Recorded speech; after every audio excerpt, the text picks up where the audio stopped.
Pra você foi difícil, sim, se relacionar com uma pessoa do seu trabalho, porque naturalmente a relação de vocês já fica um pouco mais exposta, né? Sim, exatamente. Mas já caindo no elo do que a gente estava conversando agora anteriormente, eu saí de uma relação muito complicada também, e aí com a ajuda da terapia eu fui voltando a ser quem eu era.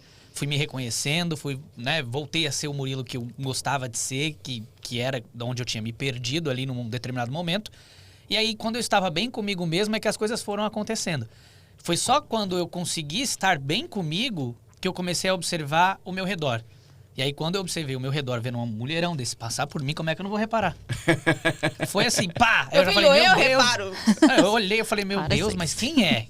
Quem é, né? Uhum. A editora passava, tal. Ela era editora na época de um programa que eu não fazia parte, eu era de um programa, ela de outro. Dentro do jornalismo, então a gente não tinha um convívio diário, então ela não passava textos meus, eu não tinha um contato com ela, era só visualmente mesmo, e a mesma coisa da parte dela, mas foi uma coisa assim, a gente volta a repetir como diz aquela música, né, deixa acontecer naturalmente, e naturalmente foi surgindo uma amizade, dentro de um ciclo que a gente conhece lá, dentro da Rede TV, da redação, todo mundo conhece todo mundo, vocês sabem melhor do que a gente, e a gente tinha amigos em comum, e aí num determinado plantão de fim de ano, que é quando a redação tá mais reduzida, né? Porque existem os plantões e tudo mais. Que a gente, numa rodinha de conversa, que eu fui conversar com ela pela primeira vez.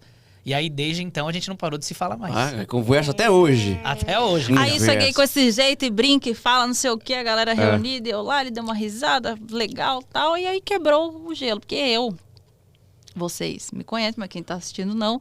Vocês sabem que eu sou um pouco rústica, um pouco bruta. É bruta, rústica e sistemática. E pra quem não sabe, o apelido é Barbie Caminhoneira, na boleia do meu caminhão.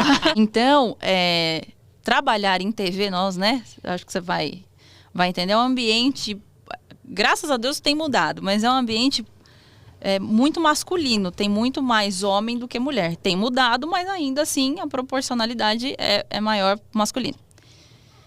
E não são todos, mas a sua grande maioria tem uma mania muito grande de se aproximar de uma maneira muito afetuosa. E isso sempre me incomodou. Então, ao longo da vida, da história da minha vida, eu sempre fui uma pessoa que eu encontrei maneiras de me defender e de me proteger. E uma dessas maneiras é o humor, que sai muito natural. Então, sei lá, às vezes eu tô nervosa, eu quero quebrar um gelo, eu quero chegar no lugar. Automaticamente começa a sair, tipo, piadas. Minha cabeça raciocina muito rápido, eu não sei, quando eu vi, eu já falei. Ou então, quando eu estou numa situação que eu acho que é perigo, ou que vão me desrespeitar, ou que eu posso ter a minha privacidade e o meu corpo de alguma maneira violado, eu encarno a Barbie Caminhoneira.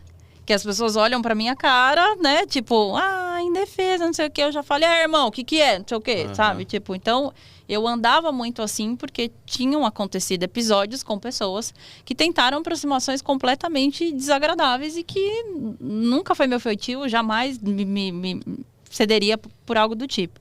Então, eu sempre andava muito cara fechada, amarrada. Então, era alguém que era muito próximo meu, que eu conversava mais, que eu ria, que realmente me conhecia. O restante, eu criava uma barreira. Não chega perto de mim e não fala comigo. E ele era um homem desconhecido. Então, eu tenho ainda a lembrança de quando eu com certeza já tinha cruzado com ele, mas não tinha percebido ele. Mas eu lembro a primeira vez que eu percebi o Murilo.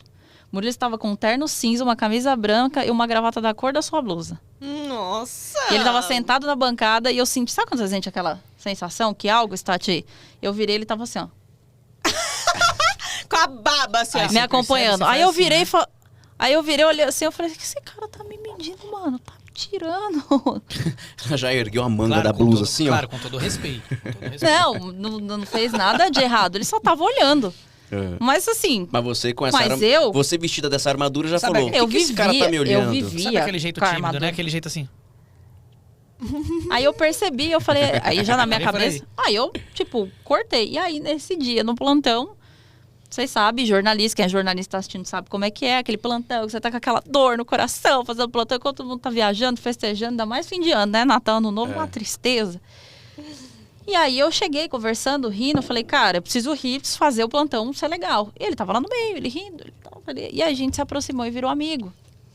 E aí, aos pouquinhos, mais amigo mesmo. Assim, ninguém, acredito que da parte dele também não, apesar de ter essa admiração física, porque ele não me conhecia, então a admiração era física. A A gente ficou amigo mesmo, começou a ir na mesa e tal, não sei o quê. Nesse meio tempo, muita coisa acontecendo na minha vida. Enfim, passa por um momento que a gente começou a se aproximar. E aí, sim, aí automaticamente, eu não sei, mas parece que as pessoas começam a perceber, porque a gente, por mais discreto, que fala, pô, trabalho, tal, assim, pô, minha vida pessoal, tô passando por um processo meu. É por isso que eu falo, cara, fica naturalmente exposta a relação, mesmo que eu gente, haja ainda. coisa. Gente, todo Porque mundo por mais falava. que a gente achasse que não estava demonstrando algo, só a aproximação, o fato de você estar passando ali na mesa todo dia pra cumprimentar, dar uma risada, conversar, já é diferente. E você não percebe. Você acha Porque que não eu tô só tinha indo ali na isso mesa, antes, como eu né? faço na mesa Não. do operador de áudio, como eu faço na mesa do editor de texto. Um amigo dela, sonhei com vocês dois namoravam. Eu falei, minha cara pipocou, ficou da cor da sua camisa. Assim. Ah, Eu falei, você já é branquinho, fica vermelhado. Eu falei, minha nossa, você jura? Eu falei, E depois, eu falei, eu volto nunca pensei depois. nisso. Eu falei, eu volto depois. Fui descobrir tempos depois que ele não tinha sonhado porcaria nenhuma, que ele jogou um verde pra ver como que a gente ia se comportar. Ah, mano!